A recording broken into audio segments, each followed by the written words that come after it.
This little guy. I want to love this little thing so much. It's so nearly brilliant, but there's just a couple of problems that for me might be deal breakers. So first of all, what is this? This is the CineEye from a company called Accsoon. It's an HDMI transmitter. So you stick this on your camera, plug in the HDMI cable, and it'll beam that HDMI signal out to mobile devices. So those can be Android or iOS devices, iPads, phones, whatever. You can have up to 4 devices and they'll act as wireless monitors, which is really, really nice. It's particularly nice that you can use up to 4 and you don't need any sort of external hardware for receiving. It's literally just a phone. To give you a comparison, I mean, at the moment and before this, I used this chap, which is the Aeris Pro from a company called Nereus. I used that. It's kind of clunky. It doesn't have a battery, so I've ended up with a power bank. You have to have a separate standalone monitor, and so you end up with quite a big unit. It works, but it's not the most elegant. It's really nice with the CineEye, just being able to install an app on a device and just use that as a monitor. This thing does have an inbuilt battery. It apparently lasts up to 4 hours, which from my testing seems about right. It also does have a USB-C port on the side, so if you need it to last longer than that, you can just, I'd probably Velcro a power bank or something to the back of this, and then it'll last all day. It can run while it's being powered, which is really nice. It's pretty light. It's apparently 175 grams. In my testing, it doesn't get particularly hot. It's a nice little convenient unit.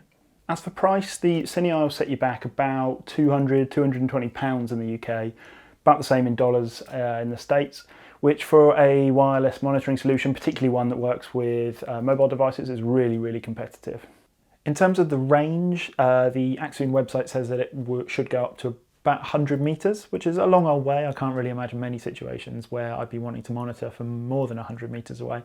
I have tested this. I'll get to that later. It varies. In terms of latency, so the delay from the signal getting to, you filming the signal and it getting to the device, it's meant to be 140 milliseconds for iOS devices and 200 for Android. In practice, that seems accurate. It seems very fast. I don't really notice a huge amount of difference from that to just having an HDMI monitor on top of the camera, so pretty impressive.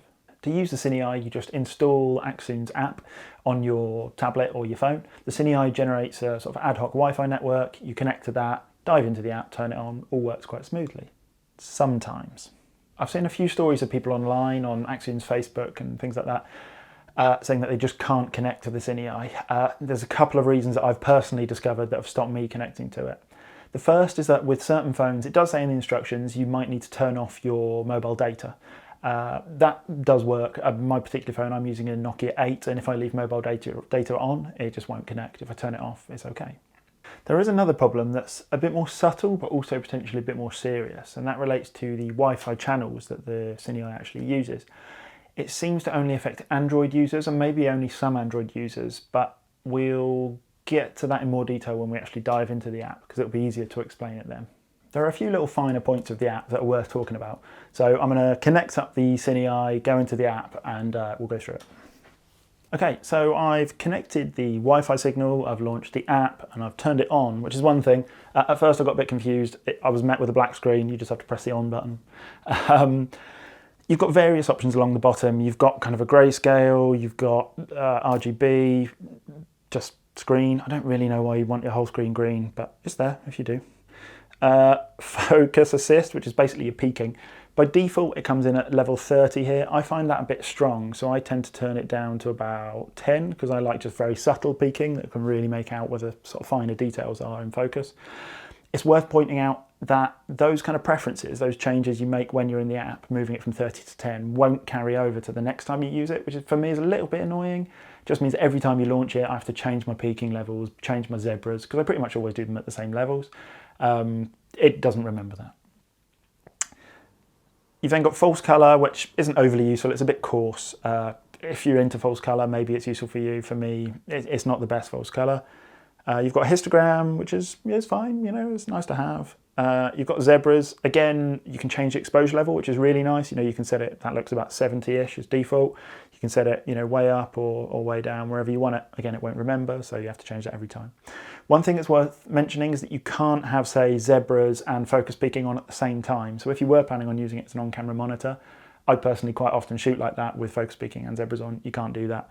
If you try and go focus peaking, the zebras disappear. Worth mentioning as well, to actually get out of this, you just swipe down and it clears the screen. So yeah, no zebras and focus peaking at the same time. You can have LUTs, which is a really nice thing to have. You know, if you're shooting in, I'm on a A7 III at the moment, and if I was filming in S-Log and I wanted to hand this to a client, I wouldn't necessarily want to show them S-Log footage because they'll wonder why it looks so flat and crap. So being able to put a LUT on the footage on their phone only is really nice, because maybe I don't want a LUT on my screen, on my monitor or whatever, but I do want them to see it looking kind of Rec 709-y and looking nice. So that's a nice thing to do. So you just go into the LUTs, you select the LUT you want. You have to, I mean, I stuck it on Google Drive, downloaded it. Select the one you want. Let's just get rid of that. Select the one you want, turn off zebras, and then you just double click to take the LUT on and off, which is nice. There are a few other things that, a few other features in this more section. So you've got things like markers, center marker, safe marker, ratio marker, color of markers, marker width, all that stuff. There's this zoom function, which is a nice thing to have. It's not that useful the way it's implemented. Well, personally for me anyway. You can zoom in up to 4 times, which if I do that, it actually gives a really clear image, but you can't kind of scroll at all. You can't move around, so you can only zoom in on the very, very center of the image. So say if you were doing an interview and you wanted to punch in while you're filming to check whether the subject's eyes are in focus, unless their eye is right in the center of the frame, you're not really going to be able to use it for that, which is a shame. I'd love to see them update that in a future version so you could zoom in and then actually just scroll around the screen to where you want to see. Going further down, you've then got this option of selecting a Wi-Fi channel. This is one of the big problems with this app at the moment for Android users, and it only seems to be Android users, and only certain Android users even. I'm using a Nokia 8 at this point. You can see there's a whole bunch of Wi-Fi channels, 36, 40, 44, 48, 149, blah, blah, blah.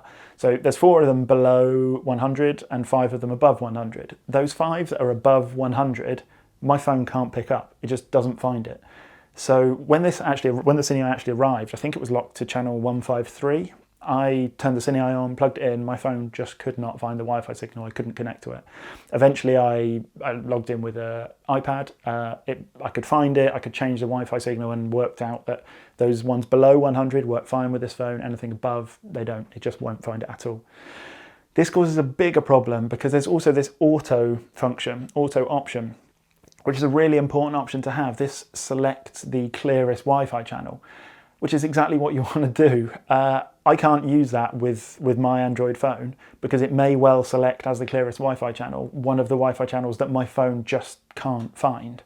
So I don't have the option of auto with this phone, which means that I'm just blindly picking a Wi-Fi channel and hoping there's not too much interference on it, which isn't great. I mean, that's really the big reason that at this point I'd either like to see a list of phones that are fully supported, if that includes Android phones, or realistically, I couldn't recommend it for Android users if your phone isn't able to pick up those channels. There are a couple of things that are more just little niggles with the app. Quite often when you first turn it on, it comes up with a signal is weak warning, even though the signal looks to be perfectly fine. I don't really know why that is. It actually happens a fair amount just in the middle of kind of use. It doesn't really matter as long as the image is fine. I'm not really fussed, but that warning does seem to come up an awful lot, just a bit annoying. In terms of range, I've been really, really impressed. I went out to a field, I walked off, had a little laser rangefinder to measure the distance back to the camera. With it on auto, with an Apple device, I got out to, it was like 225 meters or something. I was struggling to even tell if the signal was there because I could barely see myself anymore.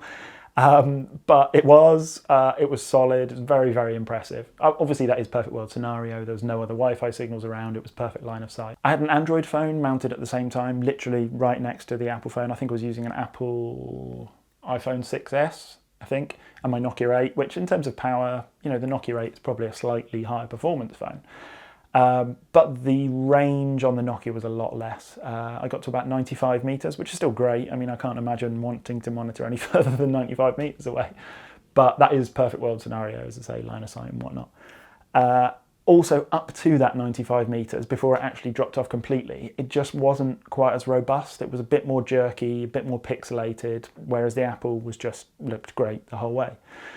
So with the Wi-Fi channel issue and the fact that the signal just doesn't look quite as good, at this point I would struggle to recommend it for, you know, strictly Android users. I'd say if you're an Apple user, the image is great, it'll do what you expect, maybe even surpass what you expect.